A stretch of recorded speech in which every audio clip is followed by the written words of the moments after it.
Pro ou particulier, là est la question. Et cette question-là, il faut se la poser, c'est important. Vraiment, c'est important de se la poser parce que selon tes objectifs que tu as, tu vas être tout de suite limité si tu restes tout simplement en particulier. Comme tu vois, j'invente rien, donc j'ai pas de conseils juridiques à te donner. Je suis pas juriste, je suis pas, voilà, je ne suis pas, j'ai pas d'études dans la matière. Tout ce que je vais te donner comme info, c'est les infos que j'ai recueillies moi pour moi. De toute façon, toute cette formation-là, t'expliquer et essayer de te transmettre et de te transmettre mes valeurs par la même occasion, mais de ce que je sais. Donc sur la partie vraiment, je tiens à insister parce que on n'a pas le droit de donner des conseils comme ça si on n'est pas diplômé. Donc voilà, moi je vous montre juste sur les sites. Après, vous en faites ce que vous en voulez. Mais voilà, vous savez, vous pouvez vérifier par vous-même. Prendre un rendez-vous, je vous mettrai un lien en dessous avec un expert comptable. Donc à l'heure actuelle, il fait des consultations pour 70 euros. Alors tu vas me dire 70 euros c'est cher.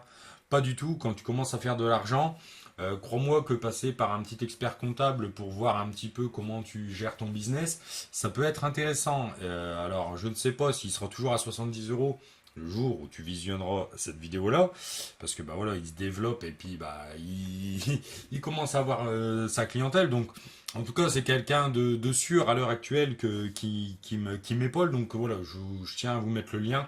Il n'y a pas d'affiliation, il n'y a pas de tout ça. Si vous avez des gens meilleurs que vous connaissez, allez-y. C'est juste que moi j'ai galéré à trouver quelqu'un comme ça et si je peux je vous en faire profiter, voilà.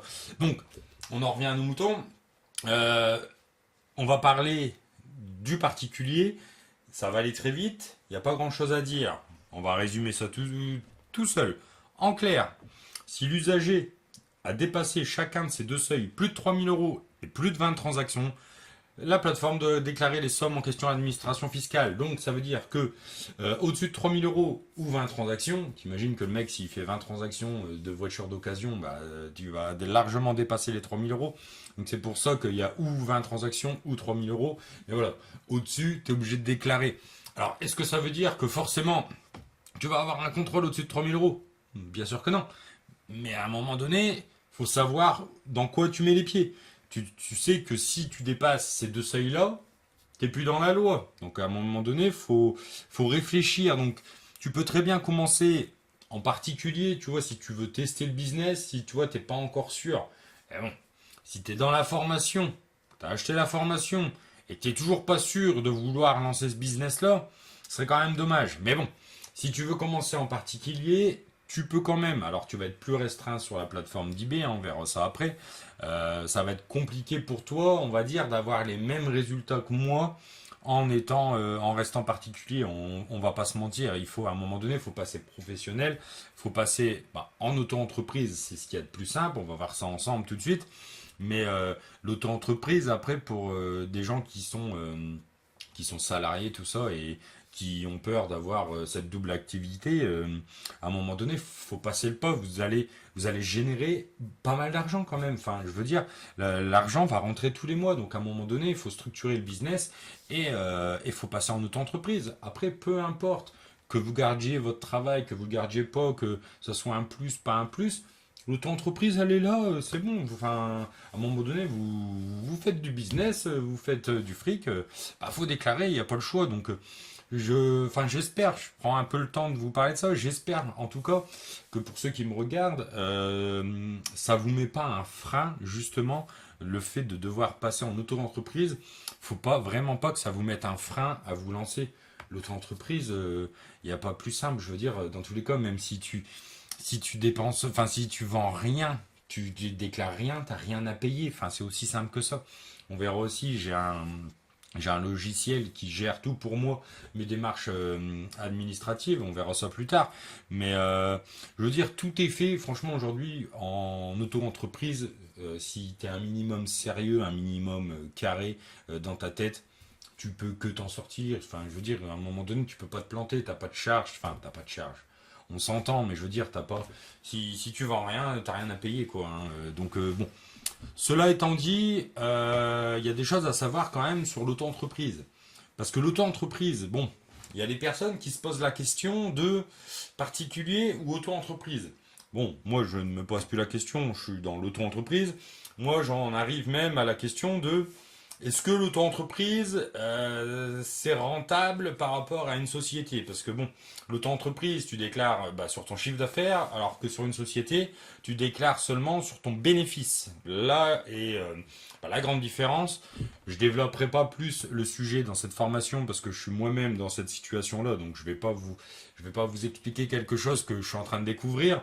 La formation sera amenée à évoluer, hein, je referai des vidéos selon avec mes progrès. De toute façon, la formation va grossir et va prendre en valeur avec mon évolution, ça va de soi. Donc il y aura d'autres vidéos par la suite, mais dans tous les cas, c'est pas prévu. Là, on parle d'auto-entreprise, quelque chose que je maîtrise. Et puis pour ouvrir une auto-entreprise, à un moment donné, vous n'êtes pas plus teubé qu'un autre. Comment ouvrir une auto-entreprise sur Google? Clac, tu fais entrer. Bon, déjà, tous les sites sponsorisés, tu les oublies. Économie.gouv, comment devenir auto-entrepreneur? Tu arrives sur le site économie.gouv et après, tu n'as plus qu'à suivre un portail du guichet. Et après, il va falloir, voilà, c'est bon, t'es parti, il va falloir te connecter avec France Connect, tout ça. Ils vont te demander tes informations, le code APE. Alors pour le code APE, il y en a plein. Il faut savoir qu'en auto-entreprise, tu peux exercer plusieurs activités. Moi-même, j'en exerce plusieurs. Mon code APE n'est pas le code APE pour l'achat-revente, parce que ce n'est pas mon activité principale. Il faut mettre en code APE votre activité principale. Par exemple, il y a des codes APE, il en existe plein. Donc ça va être vraiment propre à chacun de vous. Mais par exemple, si on est par exemple, sur le code APE 4779Z, ce code correspond aux entreprises, associations ou micro-entreprises exerçant l'activité nommée commerce de détail de biens d'occasion en magasin. Mais voilà, ça va dépendre de chacun, parce que il y a des gens qui vont regarder la formation, qui sont déjà brocanteurs, qui ont déjà un magasin par exemple, ils ont déjà en auto-entreprise, donc leur code APE ne va pas changer. Mais je veux dire par là que le code APE n'a pas, c'est pas significatif, c'est pas très important si vous vous plantez dans votre code APE, c'est rien. Bon, c'est sûr que si tu te mets médecin généraliste au mieux de te mettre micro-entreprise, commerce de détail, bon, là on va pas se mentir que il y a un gros changement. Mais ça va être vraiment propre à chacun de vous dans votre projet personnel. Donc le code APE, c'est pour ça que c'est bien de prendre un rendez-vous avec un expert comptable. Je dis pas ça pour y faire de la pub, hein, je suis pas commissionné, hein, pas du tout, croyez-moi. C'est juste que c'est des erreurs. En fait, c'est pas des erreurs que j'ai fait dans le passé, mais j'ai perdu beaucoup de temps. Alors que j'aurais pu aller plus vite, des fois juste en payant 70 euros, quoi. 70 euros, c'est rien par rapport au temps perdu et aux économies faites. Enfin, croyez-moi, enfin, c'est mon expérience qui parle. Après, vous en faites ce que vous en voulez. Par contre, ce qu'il faut savoir, c'est que l'auto-entreprise, c'est bien beau, mais les seuils, t'es vite limité. Et si tu as plusieurs activités, ça se double pas. Le seuil reste le même. On va voir ça tout de suite. Donc tu vois le seuil, donc les 172 000 euros là qui disent, c'est prestations de services et achat-revente également. Donc par exemple, quelqu'un qui est dans le bâtiment, il peut facturer de la manœuvre. Il peut facturer des heures de main-d'œuvre et puis du matériel. Là, nous, ça va être que de l'achat-revente, donc il n'y aura pas de prestation de service. Donc tu vois les conditions à respecter pour rester en micro-entreprise. Donc tu vois, on va être plafonné à 188 700 euros pour le tout. Toutes les activités confondues que tu feras, tu ne pourras pas dépasser 188 000 euros. Et dans les 188 000 euros, tu as le droit à 77 700 euros de prestations de service. Donc là, en soi, pour l'achat-revente, ça ne va pas nous concerner. Et pour la vente, on est à 188 000 euros. Mais attention, parce qu'on est en France, et il y a de la douille. Et la douille, vous savez bien que les Français, nous, on aime bien. T'as les seuils de TVA, les copains. Eh oui, parce que par exemple, quand tu es en auto-entreprise, donc tu vois, par exemple, si on parle de la prestation de service, on est plafonné, comme on l'a vu, à 77 500 euros. Par contre, regardez bien, elle est là la douille. Ça c'est nouveau, hein, ça date de 2023 ou 2022. Hein. Si vous avez réalisé un chiffre d'affaires de 38 700 euros en 2023, vous avez pu bénéficier de la franchise en base de TVA jusqu'à la fin de l'année 2023, car vous n'avez pas dépassé le seuil de 3 910. Parce qu'au-dessus de 3 910 euros, il va falloir avoir un code de TVA et facturer de la TVA.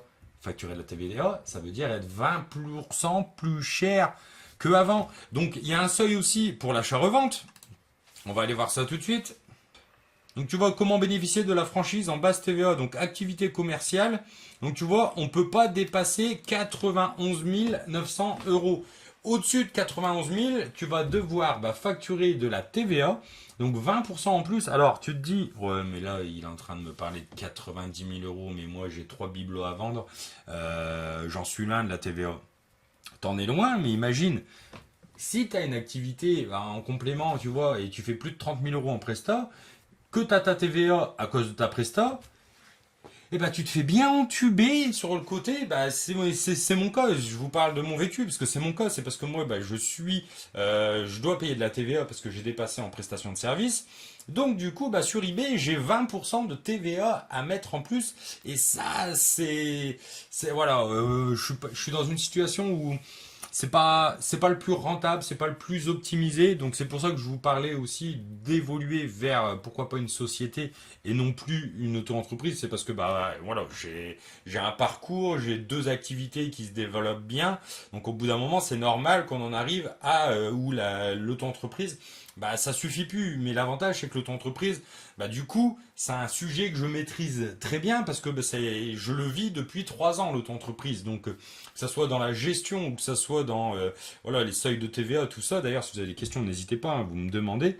Mais voilà, je suis pas calé, je suis pas juriste, je suis pas tout ce que tu veux, mais je le vis au quotidien ça. Et trouver des conseils sur l'auto-entreprise, sauf gratuitement, sauf si tu payes, c'est compliqué parce que tu te rends bien compte que quand tu tapes sur internet, t'as de tout et de rien et t'as plein de sites où c'est payant, où c'est des trucs frauduleux, machin. Donc en fait, tu sais pas vers qui te tourner, tu sais pas vers qui avoir des conseils. Donc moi, en tout cas, c'est mes conseils de mon vécu, voilà, que je t'apporte. Sache que ça, faut l'avoir en tête, faut faire attention parce que imagine, ça va bien, c'est le business où tu as une activité de prestation de service, tu factures pas la TVA. Il y a personne qui va toquer à ta porte pour te dire, Thibault là. La TVA, t'as dépassé le seuil, hein. Faut la payer la TVA maintenant. Y a personne qui te dira rien. Par contre, le jour où tu auras un contrôle, imagine dans 3 4 ans, et qu'ils disent, monsieur, là, à partir de ce jour-là, vous avez dépassé les 39 000 euros là, il faut payer la TVA. Qui vont vous réclamer toute la TVA qu'aurait dû être perçue, alors que lui-même l'a peut-être pas facturé à ses clients parce qu'il ne le savait pas. Et ils vont lui réclamer cette TVA là. Donc voilà, c'est des choses qu'il faut savoir parce que c'est des choses qui peuvent nous mettre dans une situation très compliquée. Donc voilà, je m'attarde un peu sur le sujet, mais voilà, c'est au moins pour votre culture personnelle. Et puis voilà, vous me regardez, vous venez de tout milieu, tous horizons, et vous avez tous des profils très différents avec des objectifs différents. Donc je pense que ce que j'ai vécu et mon savoir peut être intéressant. Et puis dans tous les cas, si ça t'intéresse pas, ce que je suis en train de dire là, t'as déjà zappé la vidéo. T'es déjà sur autre chose avec tes paramétrages de frais de livraison. Aïe, aïe, aïe. La patience, j'ai dit. Je vous l'ai dit. Je vous ai dit. Dans les premières vidéos, il faut être patient. Donc j'espère que tu es encore en train de me regarder et que tu dévores toutes les vidéos jusqu'à la fin. Parce que mon but vraiment de la formation, c'est pas juste vous dire, tu fais une annonce, tu fais comme ça, tu fais ci, tu fais comme ça, gna gna gna gna gna gna. Non, c'est de vous transmettre vraiment mon savoir et vraiment tout ce que j'ai appris sur le business et vraiment de vous communiquer ça et puis de vous former, de vous accompagner, pas juste bêtement vous dire, voilà, ça tu fais ça comme ça parce que c'est comme ça. Non, je veux que tu comprennes le pourquoi tu le fais. Enfin voilà, c'est pour ça que je m'attarde un peu.